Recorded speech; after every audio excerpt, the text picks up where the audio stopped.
Este es un día muy importante para el gobierno. Todos los días para un gobierno son importantes, pero este especialmente. ¿Por qué? Porque ocurre que la semana pasada se produjo un hecho que melló fuertemente al gobierno. Lo golpeó. El quinto retiro. El famoso quinto retiro de los fondos de las AFP, de los fondos previsionales. ¿Y por qué sucede todo esto? Porque se entiende, o por lo menos se entendía hasta ahora, porque ahora ya no se entiende, que un gobierno a los 30 días de haber asumido es un gobierno poderoso.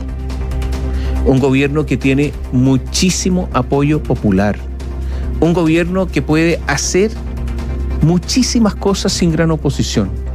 Ustedes comprenderán que después de que la oposición pierde una presidencial, es una oposición que está bastante en el suelo, que tiene que reacomodarse, que tiene que llegar nuevamente a acuerdo entre ellos, que tiene que proponer algo. Es una oposición derrotada.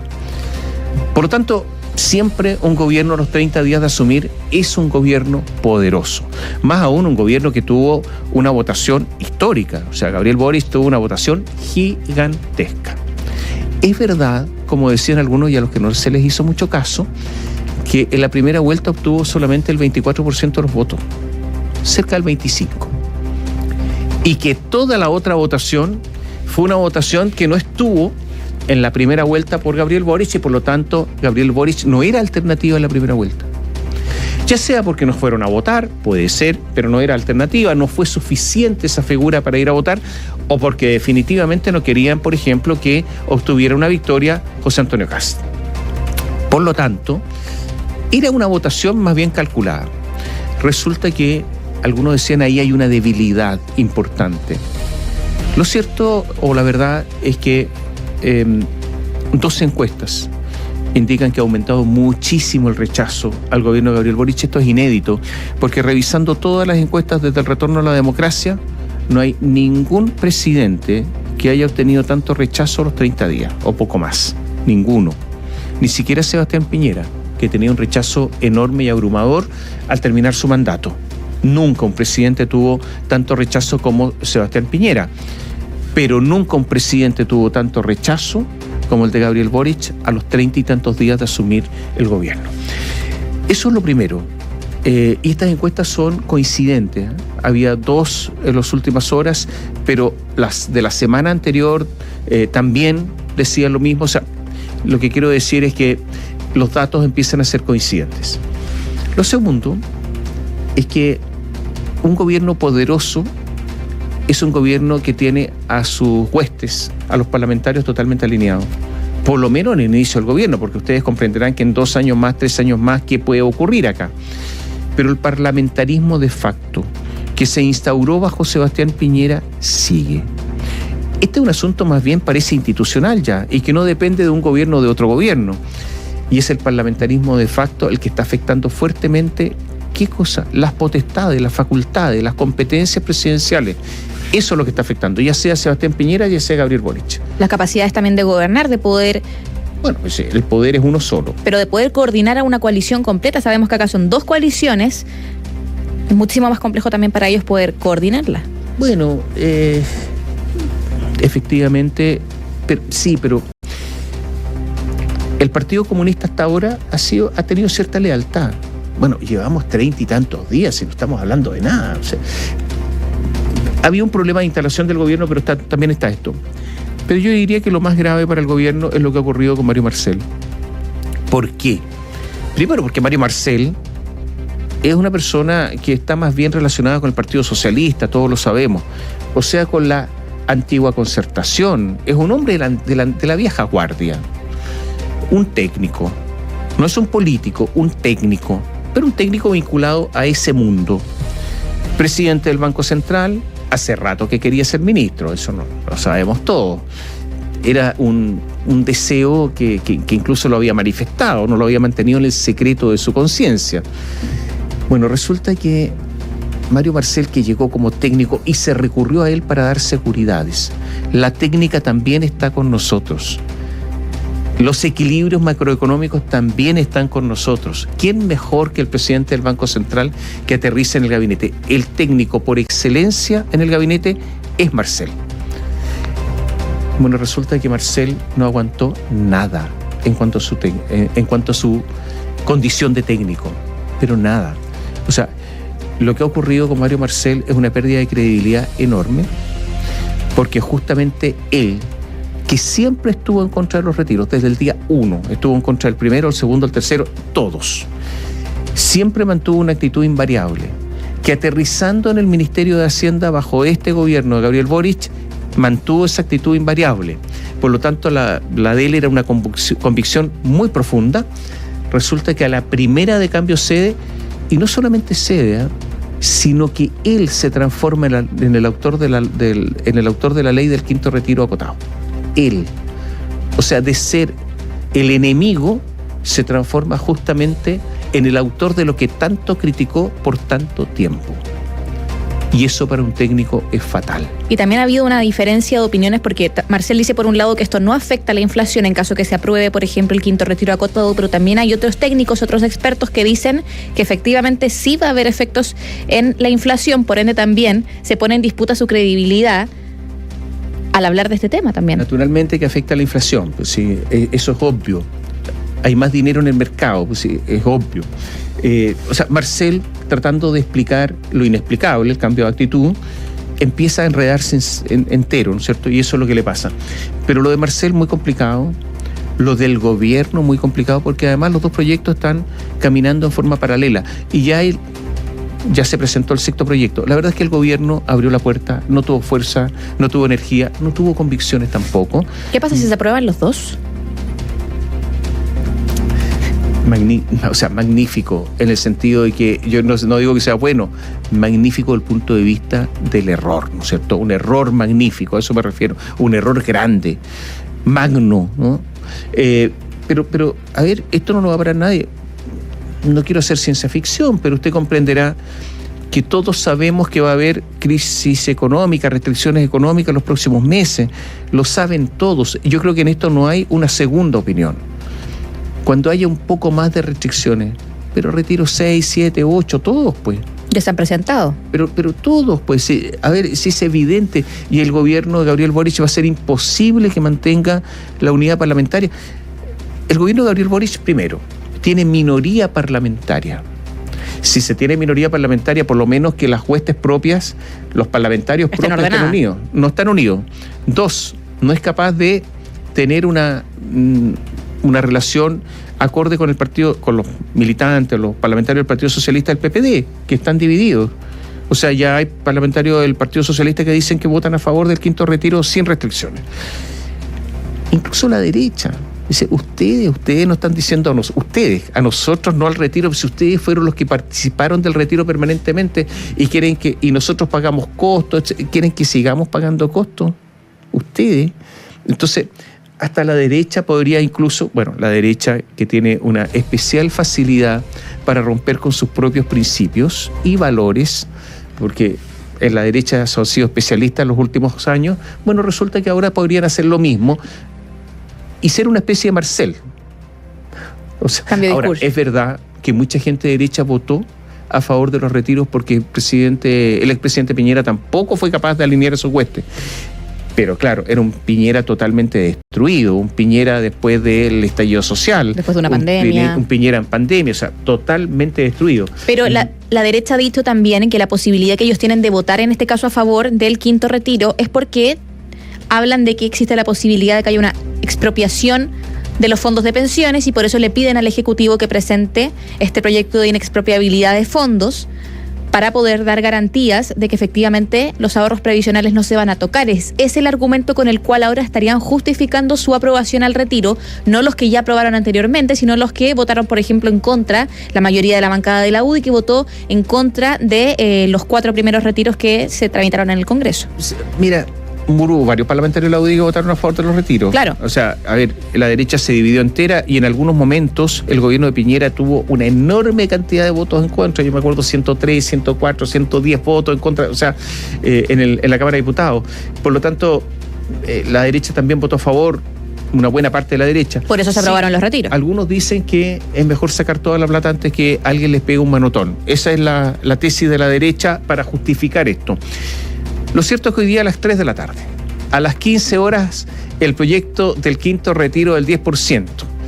Y el proyecto alternativo del gobierno rinden examen en la Cámara de Diputados porque a esa hora comienza la votación general en sala. El gobierno debe lidiar en las próximas horas con dudas en el oficialismo, el descuelgue, por ejemplo, del Partido por la Democracia y la Democracia Cristiana, y también, como comentábamos anteriormente, el ingreso de un proyecto para que los fondos sean inexpropiables si es que se quiere tener el apoyo de la centroderecha. En el Parlamento, diputados de gobierno se recriminan falta de unidad y llaman a llegar a los 78 votos que necesita la iniciativa del Ejecutivo. Lo cierto es que todavía esta mañana hay negociaciones frenéticas, reuniones del presidente de la República. Están todos en estos instantes en medio de reuniones y de llamados telefónicos intentando consolidar la votación. Gonzalo Holguín, muy buenos días. Buenos días. Muy buenos días, Tomás, María José. Sí, ustedes muestran la radiografía del momento. Llegó finalmente esta jornada de lunes. Estamos a solo horas de que se acaben estas posibilidades de diálogo que aún continúa, y el Ejecutivo deba presentar, entre otras cosas, esta mañana una reforma constitucional para que los fondos de las pensiones ya no sean expropiables o sean inexpropiables, pero ese es solo uno de tantos problemas que debe resolver en la espera de la votación del quinto retiro y el proyecto alternativo del gobierno que se espera ocurra tarde en la noche de este lunes. En la diada PPD Democracia Cristiana tiene muchas similitudes, aunque los separa un factor clave. El primero es gobierno, el segundo no.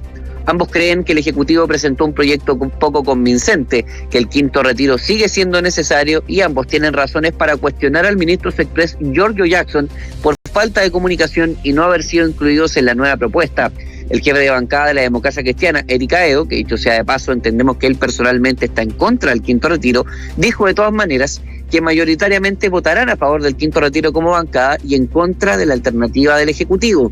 Aedo responsabiliza a los parlamentarios oficialistas que a su juicio dejaron al gobierno solo.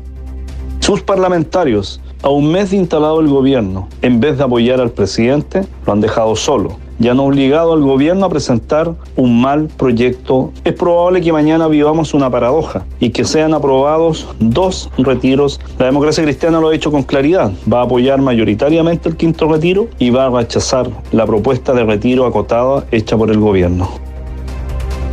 La ADC se refiere a un problema que mira desde afuera. Por cierto, el Ejecutivo debió presentar el proyecto para el retiro en caso de deudas, en buena parte porque el Partido Comunista y el Partido Socialista estaban pensando apoyar el retiro de libre disposición, pero de esta manera el Ejecutivo terminó con sus estados de reflexión.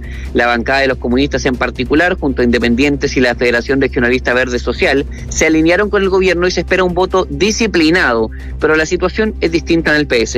En la Comisión de Constitución solo Raúl Leiva votó en contra, y ya sabemos que Leonardo Soto, Marcos Silavaca y Emilia Nullado estarían por votar a favor del quinto rescate. Distinto a lo de Leiva, Juan Santana y Jaime Naranjo, por decir nombres. Este último, desde la Comisión de Hacienda, se ha convertido en un firme aliado de Gabriel Boric en el inicio de este gobierno. Tan así que Naranjo no dudó en hacer un llamado a sus colegas a alinearse. Cuando tengamos que votar los proyectos relacionados con el retiro de fondos de la AFP, todos los parlamentarios que apoyamos al gobierno y decimos que somos parte de él, nos pongamos detrás del presidente Boris, porque muchas veces algunos parlamentarios son buenos para pedir, pero ahora llegó la hora de respaldar al gobierno del presidente Boris. Ahora hay que decir que si es que este gobierno desechó o no la lógica de los anillos, o alguna vez la tuvo, y buscó cambiar su lógica desde el encuentro en Cerro Castillo, todavía eso no se está notando. En el oficialismo saben que hay una oportunidad de matar 2 pájaros de un tiro, sacar del debate el quinto retiro y también dar firmeza a la coalición, a sabiendas de que esta votación no es solo sobre el rescate de fondos, sino que es también sobre la conformación de un bloque hacia futuro. Para eso el diputado de Acción Humanista y acostumbrado asistente al Comité Político de la Moneda, Tomás Hirsch, dice lamentar la dificultad inevitable de que colectividades de gobierno no tienen aún postura única. Yo espero que el proyecto presentado por el gobierno sea aprobado. Creo que es un buen proyecto que responde a necesidades de las familias chilenas, y lamento ver partidos que forman parte de la coalición de gobierno y que sin embargo no son capaces de alinear a sus propios parlamentarios en una propuesta que es adecuada. Sí, en todo caso hay que decir que el gobierno se puso en una posición en donde, cumpliendo ciertas garantías, podría salir triunfante, digo, esta sesión especial. El Partido de la Gente, la Democracia Cristiana, Renovación Nacional, la UDI y hasta el Partido Republicano esperan que antes de las 3 de esta tarde el gobierno haga papel un compromiso de palabra. El diputado UDI, Guillermo Ramírez, criticó duramente el proyecto del gobierno, pero dijo que votarán en contra de los dos proyectos solo si el Ejecutivo cristaliza que los fondos son solo de las personas. A ver, el proyecto presentado por el gobierno no lo vamos a apoyar de ninguna manera. No nos gusta este principio, instalar la idea de que el Estado te puede decir quiénes pueden usar su plata y quiénes no, y para qué la puedes usar y para qué no. Y respecto al quinto retiro a secas, nosotros hemos dicho, el gobierno no puede contar con los votos de la UDI, salvo que se materialice un compromiso a hacer una reforma constitucional que permita que los fondos sean inexpropiables. La SECPRES, en todo caso, siente que es un compromiso que debían hacer en el convencimiento de que, de todas formas, nunca pensaron en expropiar y mirando de reojo la forma que tome la nueva Constitución.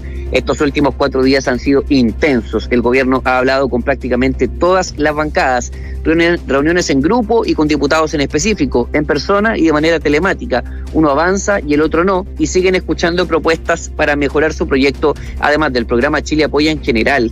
La ministra de Trabajo y Previsión Social, Janet Jara, confía en que este trabajo prelegislativo de cara a este lunes reivindicará su postura.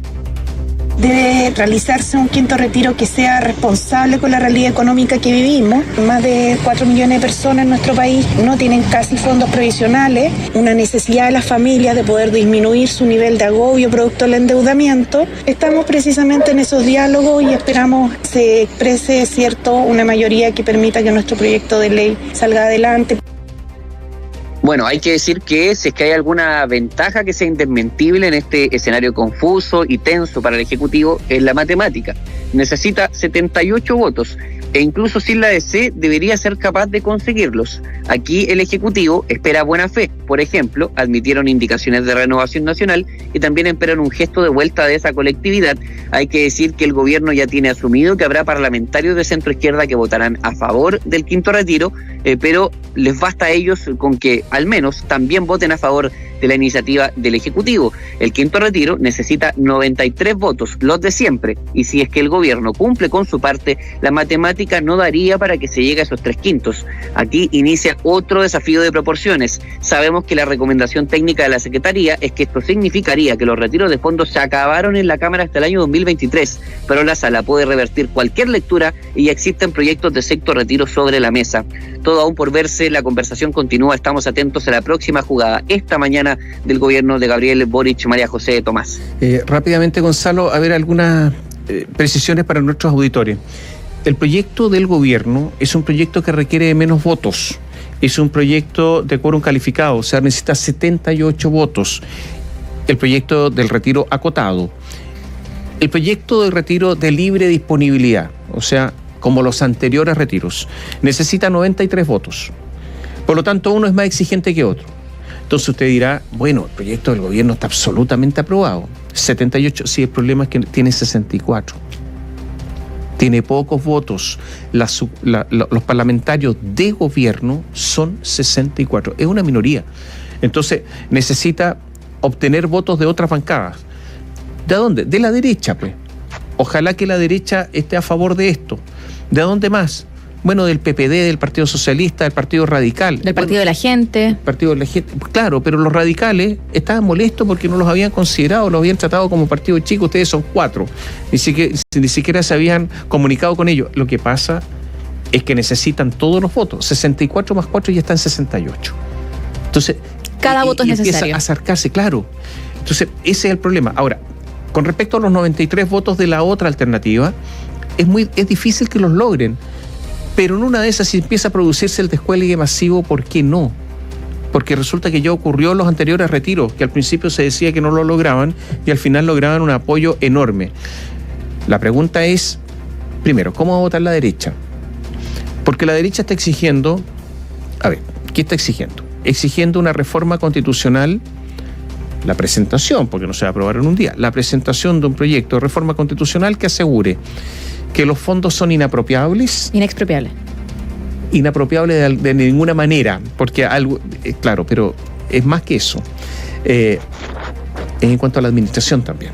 Que sean heredables, atención con eso, O sea, está exigiendo e incluso algunos parlamentarios están pidiendo que en esa reforma se incluya la capacidad de elección del cotizante de quien le administra. Fue un compromiso que tomó el ministro Jackson en la Comisión de Constitución, Gonzalo. Claro, Gonzalo, pero ¿de qué puede servir esto si esta Constitución puede regir hasta 4 o 5 meses más porque viene otra Constitución si es que es aprobada? ¿Qué sentido tiene? Sí, la verdad es que ese es un debate que se ha instalado durante los últimos días, sobre todo porque si es que uno escucha con atención las gestiones que ha hecho la centroderecha, tanto en reuniones a puertas cerradas como también en las comisiones, es que desde ese sector se le ha pedido al Ejecutivo no solo que presente esta garantía de una reforma constitucional que debiese ingresar en los próximos minutos y horas, sino que al mismo tiempo le ha solicitado que de alguna manera interceda en la Convención Constitucional. Sabemos que el discurso de las expresas ha sido único, incluso antes de que desembarcara este gobierno, en que no se van a meter en la manera en que está funcionando este organismo, pero en todo caso sí hay que decir que me recuerdo de patente, declaraciones por ejemplo de Camila Flores o del diputado Jorge Durán, ahí en la Comisión de Constitución, enfrente de Mario Marcel, enfrente de Giorgio Jackson. Todos sabemos que ustedes son los que tienen el sartén por el mango, son los que tienen la mayor representación política en la Convención Constitucional. Esperamos que también hagan algún esfuerzo, algún gesto con su propio sector para asegurarse de que permitan que los fondos sean específicamente de las personas. Esto a sabiendas de que, como ustedes señalan, este compromiso o una reforma, uno podrá decir desde la perspectiva de la centroderecha que se felicita o se valora porque efectivamente se ha cedido ante esa solicitud, pero al mismo tiempo se mira con sospecha porque se sabe que es un gesto que puede terminar siendo vacío, amén de que esta es una constitución que tendría los días contados, dependiendo de lo que ocurra, por supuesto, en el plebiscito de salida del 4 de septiembre. Claro. Y aquí, en todo caso, hay que decir que si uno empieza a mirar los listados de las votaciones, María José, Tomás, se da cuenta que desde las elecciones parlamentarias, y si uno mira los 3 retiros que fueron aprobados, porque les recordamos a la gente que si hablamos de quinto, el cuarto fue rechazado, digamos, pero en el fondo este es el cuarto retiro, los 3 primeros fueron rechazados, o sea, fueron aceptados. La mayoría de los parlamentarios que votaron a favor del rescate de fondos en la centroderecha no salieron reelectos, algunos, otros están en el Senado. La verdad es que ahora podría pensar, por ejemplo, en nombres como Frank Sauerbaum o quizás el diputado Jorge Durán, también la propia diputada Camila Flores, como algunos de los parlamentarios que aún quedan en ese sector que votaron a favor del quinto retiro del 10%. En la UDI la situación es distinta porque la mayoría de los que aprobaron, por ejemplo, el tercer retiro ya no están en la bancada.